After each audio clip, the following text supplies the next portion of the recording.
adalah ciptaan Allah Subhanahu wa taala. Adapun dari sunnah yang menunjukkan bahwa Allah Subhanahu wa taala menciptakan kita,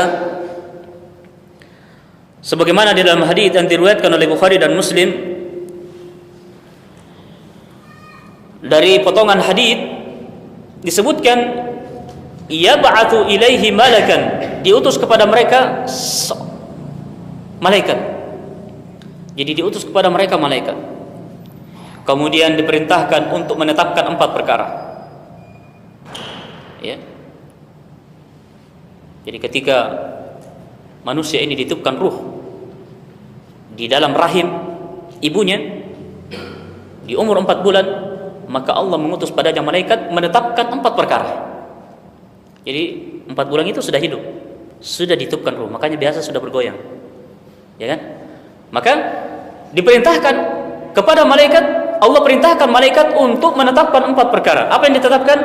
Bikatbi rizqihi wa ajalihi wa amalihi wa syaqiyyun aw sa'id. Ditetapkan padanya 4 perkara tentang rezekinya, ajalnya, amalannya, baik atau sengsara atau selamat. Nah, jadi semuanya telah ditentukan oleh Allah. Sebelum kita lahir ke dunia sudah ditentukan oleh Allah Subhanahu wa taala. Nah, tentang rezeki kita, rezeki ini sifatnya seperti ajal, ya. Karena kemanapun seorang pergi, rezeki itu akan mengikuti dia, ya. Dan seorang itu tidak akan meninggal sampai habis rezekinya. Nah, seperti kematian, kemanapun seorang pergi, kematian ikut datang. Rezeki dimanapun dia berada, kemanapun dia pergi, rezekinya akan terus menerus mendatanginya.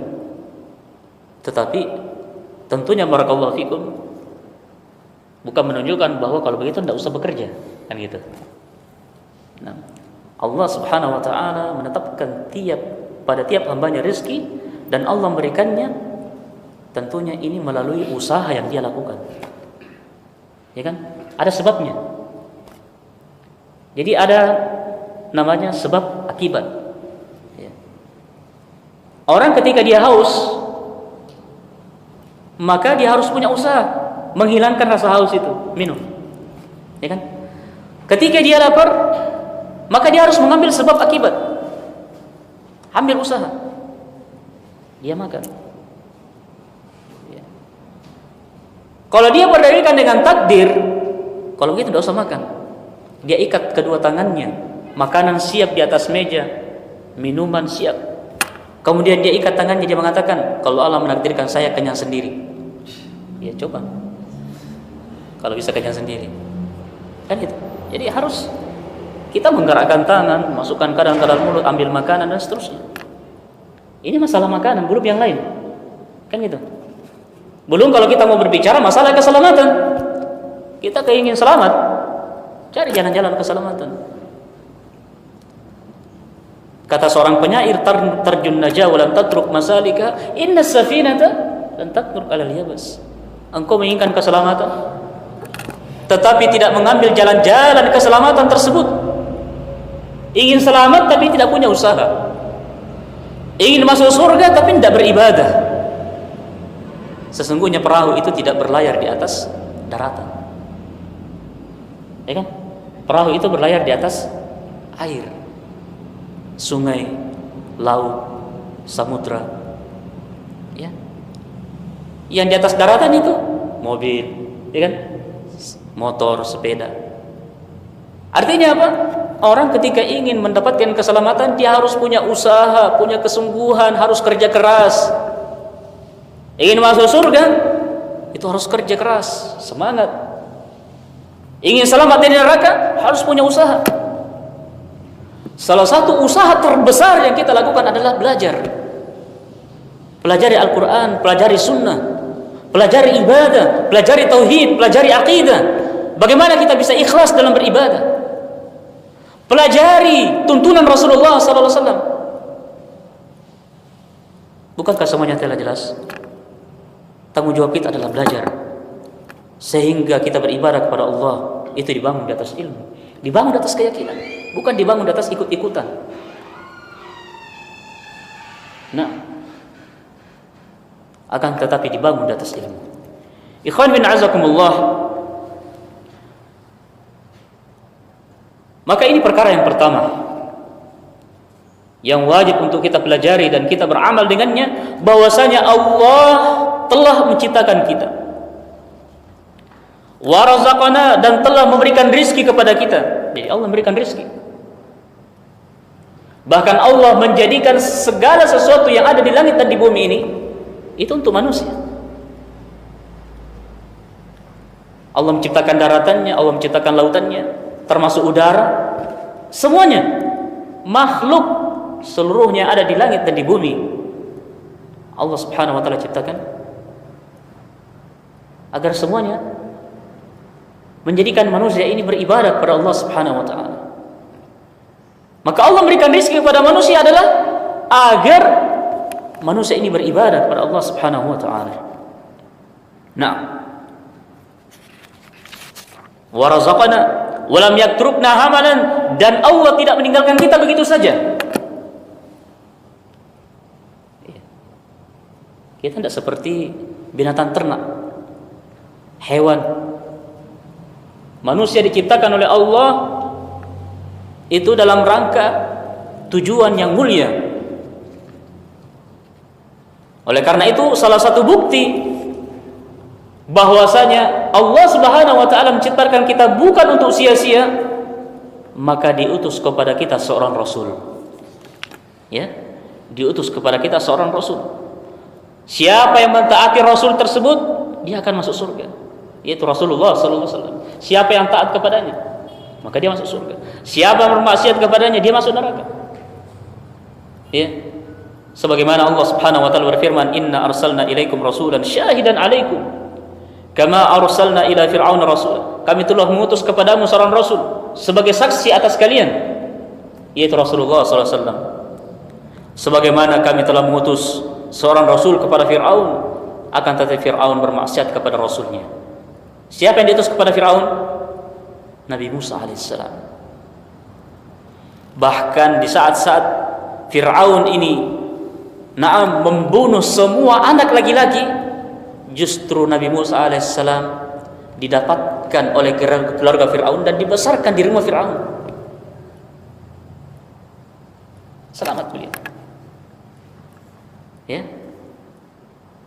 Demikian Allah Subhanahu wa taala dengan hikmah, ya, terbesar dari itu, subhanallah. Nah, ternyata Nabi Musa alaihissalam besar di dalam rumah Fir'aun, ya, yang dibesarkan oleh istri Fir'aun sendiri, Asia. Nah, jadi Fir'aun tidak mau taat, bermaksiat kepada Nabi Musa alaihissalam. Bahkan orang-orang yang mencoba untuk beriman kepada Nabi Musa alaihissalam dibunuh. Mereka disalib di atas pohon kurma, ya. Nah, mereka dibunuh, ya. Menunjukkan bahwa penentangan Fir'aun laknatullahi alaihi ini benar-benar luar biasa. Walaupun kita lihat subhanallah di akhir-akhir dari kehidupan Fir'aun, di saat-saat sudah hampir tenggelam, baru bertobat. Dalam keadaan tobat pada saat itu tidak diterima oleh Allah Subhanahu wa taala.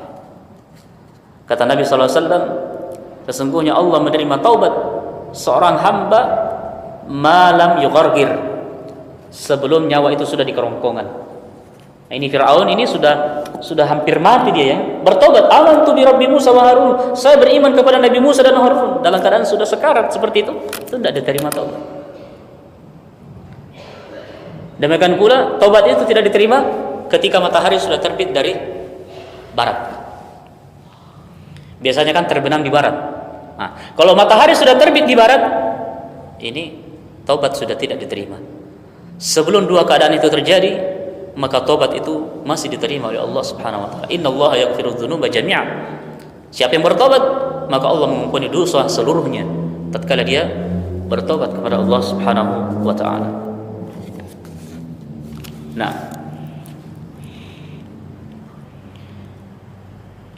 jadi ini bukti bahwasanya Allah Subhanahu wa taala menciptakan kita bukan untuk sia-sia. Allah mengutus kepada kita Rasulullah sallallahu alaihi wasallam. Ya. Allah mengutus kepada kita Rasulullah. Faman ata'ahu dakhala al-jannah, siapa yang mentaati Rasul Muhammad sallallahu alaihi wasallam dia akan masuk surga. Wa atiullaha war rasul la'allakum turhamun. Taatilah Allah, taatilah Rasulnya la'allakum turhamun, semoga kalian dirahmati. Wa man yuti'illaha wa rasulahu yudkhilhu jannatin tajri min tahtiha al-anharu khalidina fiha. Taatilah Allah dan Rasulnya, kalian akan dimasukkan ke dalam surga. Ya. Bahkan ketaatan kita kepada Rasulullah itu adalah ketaatan kita kepada Allah Subhanahu wa taala. Wa may yuti'ir rasul faqad ata Allah. Siapa yang mentaati Rasul, maka sungguh dia telah taat kepada Allah Subhanahu wa taala. Nah, oleh karena itu Nabi sallallahu alaihi wasallam bersabda di dalam hadis yang diriwayatkan oleh Imam Al-Bukhari dari sahabat Abu Hurairah radhiyallahu an, "Kullu ummati yadkhuluna al-jannata illa man aba." Faqila, "Wa man ya'ba ya Rasulullah?" Qala, "Man ata'ani dakhala al-jannah wa man 'asani dakhala an-nar." Setiap umatku itu pasti akan masuk ke dalam surga kecuali yang tidak mau. Jadi umat Rasulullah sallallahu alaihi wasallam itu akan masuk ke dalam surga kecuali orang yang tidak mau. Ditanyakan kepada beliau, "Ya Rasulullah, siapa yang tidak mau itu?" Ya, kata Nabi sallallahu alaihi wasallam, "Siapa yang taat kepadaku, dia akan masuk ke dalam surga. Dan siapa yang bermaksiat kepadaku, dialah orang yang akan masuk ke dalam neraka." Dalam riwayat yang lain, "Wa man asani faqad aba." Siapa yang bermaksiat kepadaku, dialah yang enggan masuk ke dalam surga.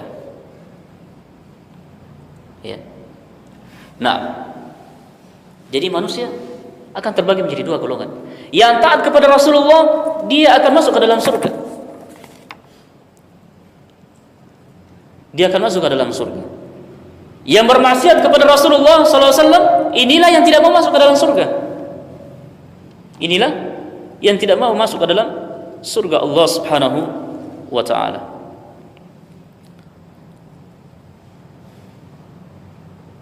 Ya, jadi orang-orang yang bermaksiat kepada Rasulullah sallallahu alaihi wasallam ini akan masuk ke dalam neraka.